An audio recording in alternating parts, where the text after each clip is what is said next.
St. John's opens the season against Quinnipiac on Monday night, opening night of college basketball. The Johnnies, I got a close look at them when they played my Michigan Wolverines in the one of the higher profile exhibition games of the exhibition week. We can question how much that will exactly mean going forward, but that was an ugly kind of slop fest in the first half, turned really entertaining game in the second half in overtime. Ultimately, the Johnnies lost just barely, a one possession game to the Wolverines, the seventh best team in the poll preseason. Nothing to hang your hat about. If you look back a couple moments before that, they struggled against Towson in their first exhibition game, trailing at the half by about 9 points. So, who this St. John's team is coming into the season, I really don't know. We know there's an Ian Jackson question. He's been off the bench. It has not been the point guard of the future as Rick Pitino billed it when they got him. But we know that front court's as physical as any in the country, and there's a lot of toughness, defense, and athleticism that you'd always expect from a Rick Pitino team. Broadly, Tanner, coming into the season, what do you think this St. John's team is at a national level?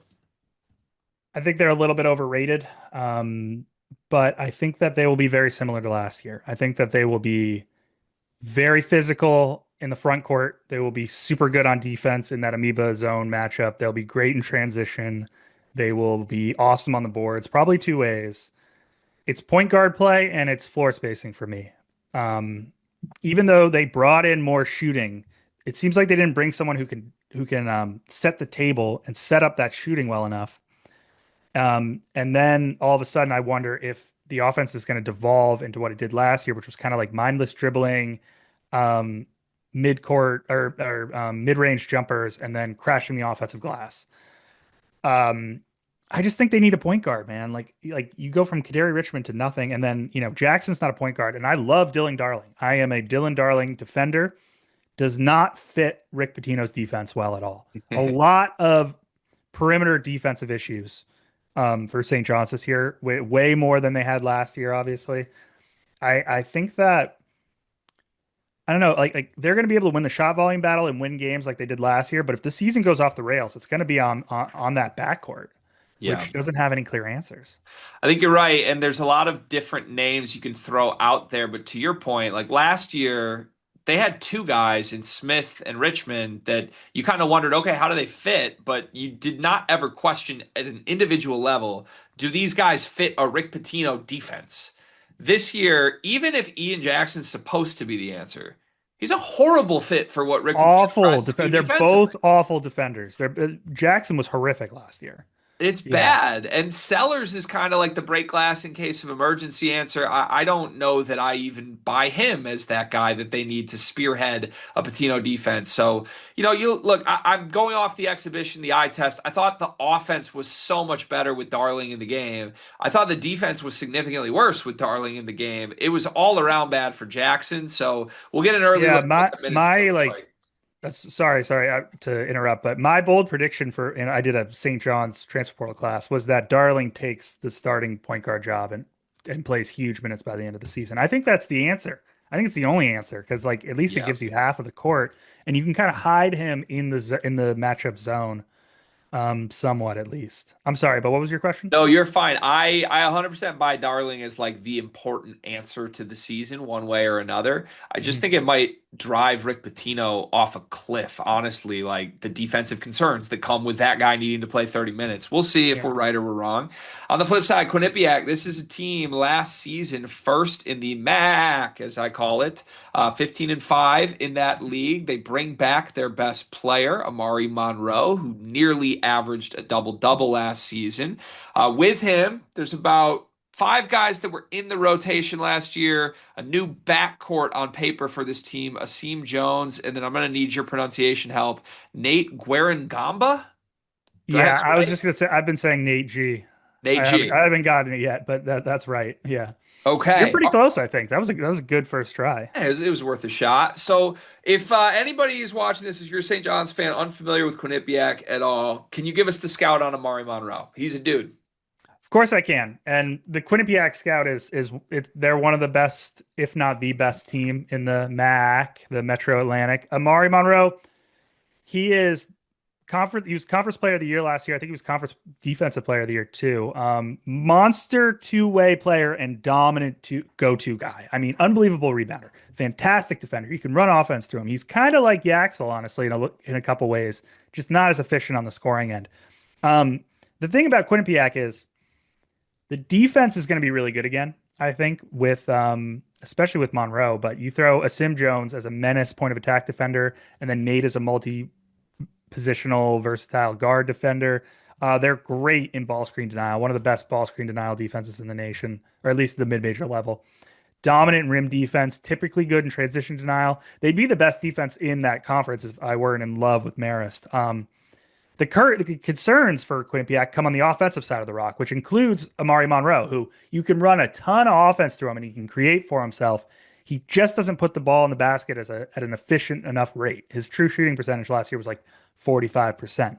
And part of that is because of the offense itself, which is not enough shooting, not enough floor spacing, works a ton in the open floor, a ton in transition, pressures the rim like crazy, both off the bounce and on the offensive rebounds.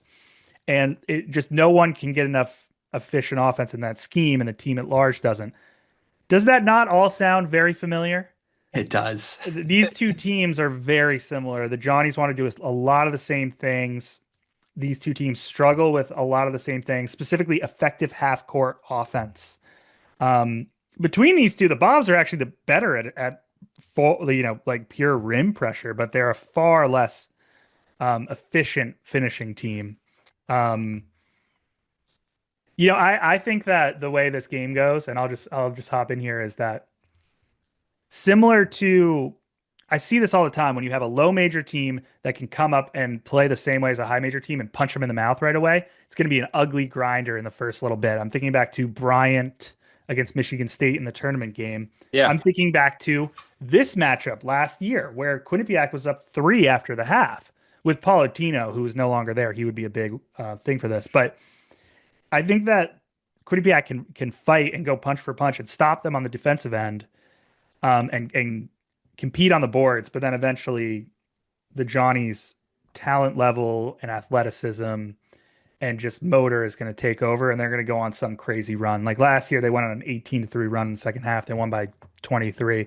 I think that happens all the time in these games. Like it's ugly, it stays close early, and then the Johnnies sort of start to lean on you, and you can Yeah. feel it. Like there's so much pressure. Amari Monroe is going to be, he's going to try and create all the offense with Zuby, Dylan Mitchell, and Hopkins on him, and he's just not going to be able to do anything. And it's going to get uglier and uglier, and it'll all break apart. But the Bobs are legit, man. They should be frisky in the first half. Yeah, if you're just stumbling into this video, or if you're a St. John's fan that's going to care about March Madness beyond this, yeah, I think the approach is not to fear Quinnipiac in this game really much at all, but maybe bookmark it because they probably could find themselves in the NCAA tournament at the end of the year. Oh And yeah, regardless of what happens in this game, they're still a very dangerous mid-major team. Yeah, I was looking at this. So 61 second half points for St. John's last year in this game. As you mentioned, they trailed at the half. I buy that game script pitch for sure. I'm interested with St. John's this year, man. Just looking at the box score of that game, there's so many different players on this St. John's team. Like you would almost think, oh, they played last year. It's going to mean something. Zuby Ejiofor is like the only guy that has yeah, experience on the court in that game. Like it really is going to be this whole group. If Rick Pitino's even like, they gave us a scare last year. I think Ian Jackson's going to be in the locker room like, who cares? Like I hmm wasn't here. So I do think like motivationally, Quinnipiac has more guys that played in this game. They're going to know what to expect. They're going to feel confident that they can hang because they did it for 20 minutes last year. I think there is a play, even from a betting perspective, maybe like Quinnipiac first half. But the important thing for me when looking at what did happen last year, Amari Monroe tied his lowest points total of the season in this game. 0 for 9 from the floor. All 4 of his yeah. points came at the free throw line. Is there any reason at all to believe that he will have a different result in this game? I mean, there are some weaknesses like some like we were talking about the perimeter defense for the Johnnies is slightly weaker. Maybe that Monroe could attack them off the bounce, but they also don't have a Tino who did well in this game last year. It brings a lot of physicality and rebounding to match up with St. John's. But what I wrote down was basically, I think this gets really ugly for Quinnipiac's offense. St. John's is built to take away what the Bobs want to do, right? You beat the amoeba zone with efficient inside out creation and weak side catch and jump opportunities, or weak side catch and shoot opportunities, right? The Bobs don't create those jumpers. The only good off ball shooter on the roster is Zimmerman, and Monroe is not a great like short roll passer. The Bobs were a mediocre zone offense last year, 42nd percentile, a downright bad press offense, 17th percentile. I mean, the only area like the Johnnies can be vulnerable on the boards, the defensive boards, which is where Quinnipiac could keep up here. And maybe Quinnipiac can find some decent mismatches against the vulnerable Johnny's backcourt. But yeah, no, on the whole, I think it gets ugly for all of them, including Monroe. Yeah. I think when you're trying to talk yourself into like a true upset bid potential game between teams of this caliber, a top 10-ish team in the country and a good mid-major team, the thing that favors the mid-major the most for me historically has been when they play a totally different style of basketball that is just like a wildly different Yeah. approach to the game that the other team's unfamiliar with, something like that. To your point, there are a lot of similarities between these two teams, which is almost always going to favor the much more talented, bigger team. That's St. John's in this case. So, all right, let's go off the Ken Palm number here. Ken Palm has St. John's 90 to 65 in this game. My first impression looking at that was just that felt a little bit high on both ends. I have St. John's questions. I know they play fast, or they should, but I don't know. I could see Quinnipiac under 60 in this game, and I don't know that I would bet on St. John's to score 90 barring another overtime game against anybody right now. Maybe I'm crazy for that, but that's where I would lean on this. What do you make this number, and what do you think? I make it Johnny's minus 23, 156 and a half. Yeah, I mean, if you want to look at it some way, I think Quinnipiac keeps up in the first half, even if it's because St. John's doesn't fly away because they can't create offense. And I think it'll be ugly, low scoring grinder. Um, I think I agree. I'm going to go off the game script that I said from before. You know, Yeah. like Quinnipiac hangs by punching him in the mouth, being physical, and then St. John starts to lean on them in the second half, and they take off on some big run. Game probably ends right on the number. Yeah.